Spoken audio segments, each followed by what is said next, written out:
স্বাগত জানাচ্ছি বানানি কিচেনে। আজকে আমি কলার থোড় রান্না করব, সেই জন্য বাগান থেকে থোড় কেটে নিয়ে এসেছি। বাইরে প্রচণ্ড বৃষ্টি হচ্ছিল, এই জন্য থোড়টা কাটা দেখাতে পারিনি। এই যে একটু কেটে নিয়ে আসলাম। এখন এটা আমি কেটে নেব।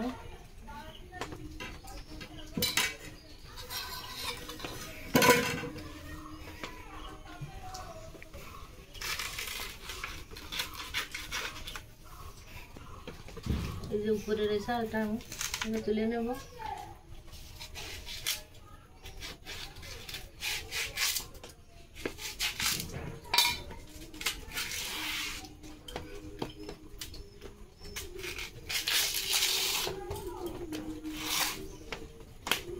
এই কলাতে কিন্তু প্রচুর দাগ লাগে, কাপড় চোপড়ে লাগলে কালো দাগ হয়ে যায়, এর জন্য সাবধানে করতে হয়।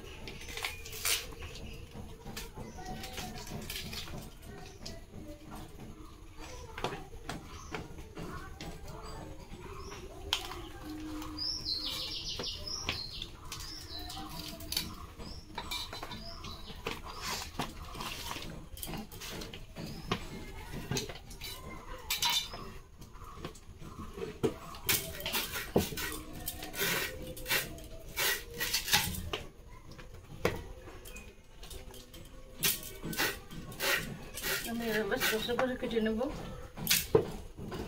আর এই যে উপরে দেখেন, এটা ফেলে দেবো এভাবে।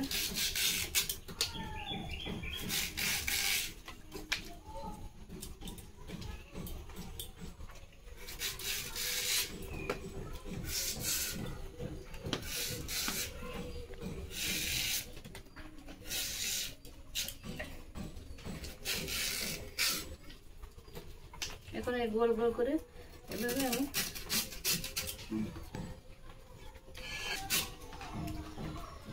এই যে সুতোর মতন, এই যে এটা কিন্তু এইভাবে আঙুল দিয়ে এরকম করে করে ফেলে দিতে হবে। আমি এই গোল গোল করে আগে কেটে হাত জলের ভিতরে রাখতে হবে, কিন্তু নাহলে কালো হয়ে যাবে। এই দেখেন আমি জলের ভিতরে রাখছি কিন্তু।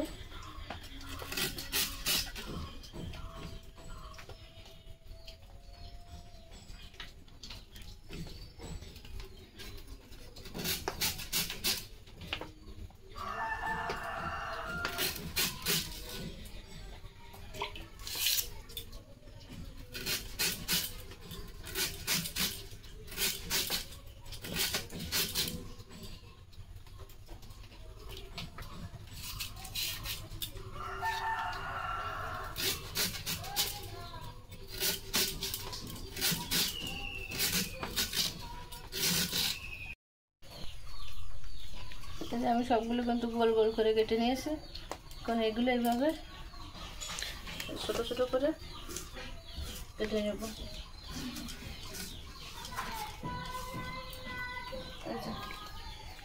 এভাবে কুচিয়ে নেব সবগুলো।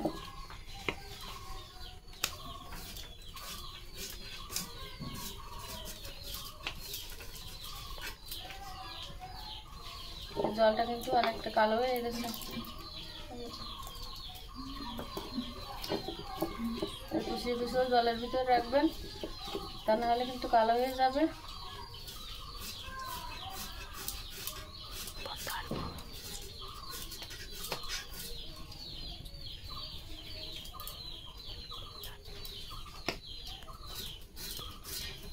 রেডি। এই যে আমার মশলাগুলো এই গোড়া তো মিষ্টি করে, এই যে আমার থোড়গুলো এই যে কষানো হয়ে গেছে। আমি এখন এর ভিতর লবণ আর হলুদ দিয়ে একটু মেখে রাখবো।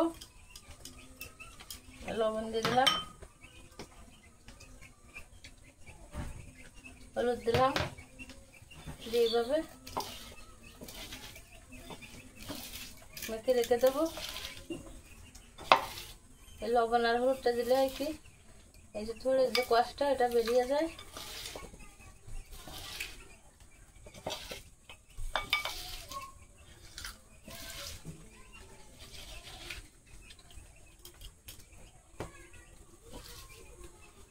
আমি চিংড়ি মাছটা দিয়ে যে এগুলো এখন রান্না করব।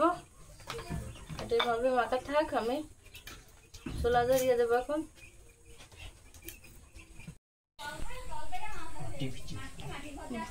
এনে রেডি করেছি। এই চুলার উপরে কড়াই বসিয়ে দিয়েছি, এখন আমি তেল দিয়ে দেবো।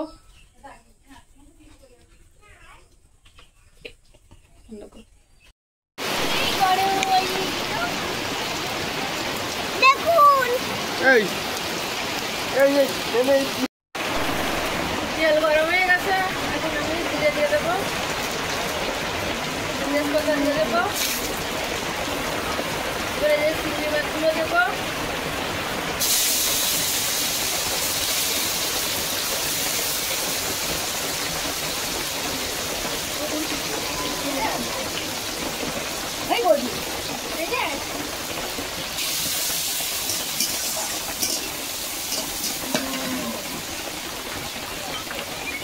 চিংড়ির ভিতরে একটু লবণ দিয়ে দেবো, আর একটু হলুদ দিয়ে দেবো,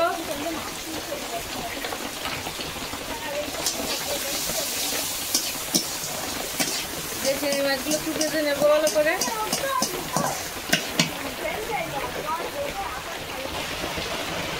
এই যে চিংড়ি মাছ,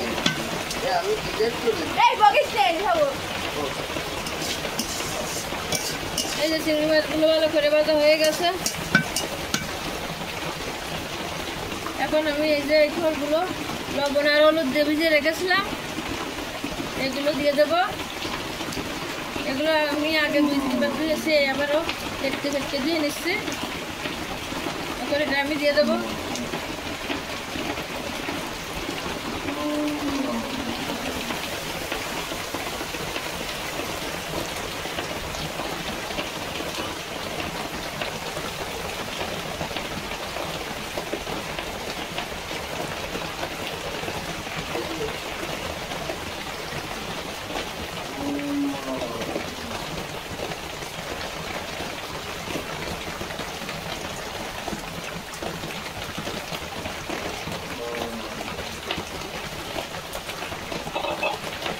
ঝোলগুলো দিয়ে দিলাম।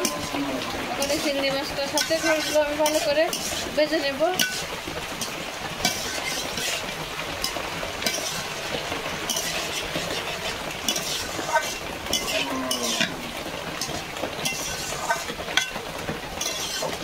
আমি ঢেকে দেবো।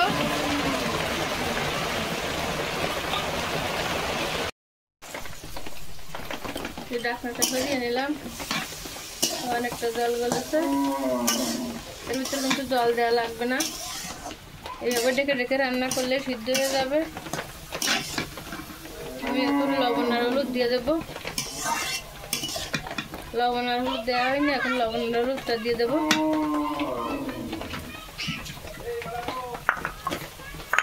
এই যে লবণ,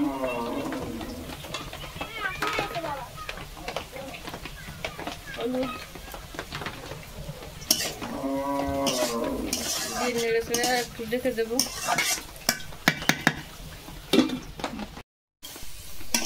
ঢাকনা করলাম, ঝোলটা কিন্তু এই যে সিদ্ধ হয়ে গেছে।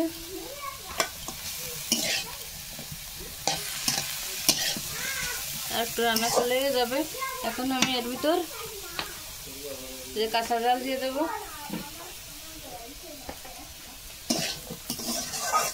কাঁচা জাল দিয়ে আর একটু টাকা দিয়ে দেবো।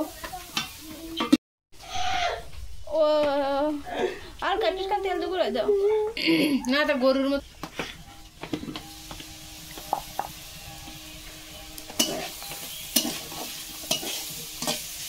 এখন এর ভিতরে আমি আর একটু তেল দিয়ে দেবো।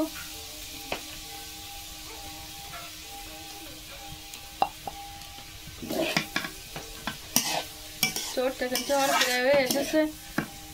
এই ঠোঁটটার একটা আলাদা সেন্ট হয়, সুন্দর সেন্টটা। নরম হয়ে গেছে, এখন আমি আর একটু ঢেকে দেবো।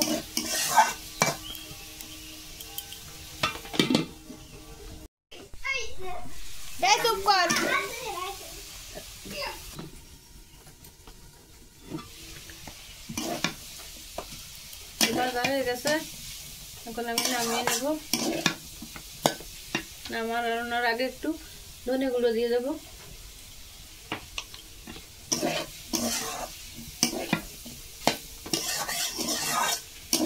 আমি কিন্তু এর ভিতরে অন্য কোনো মশলা দিইনি, দেওয়া লাগে না।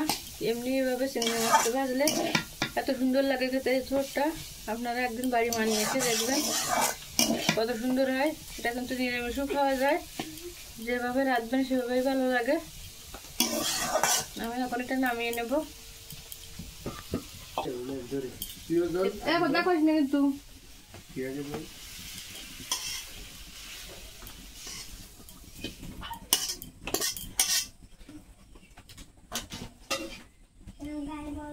এই যে আমার ঠোঁটটা নামানো হয়ে গেছে।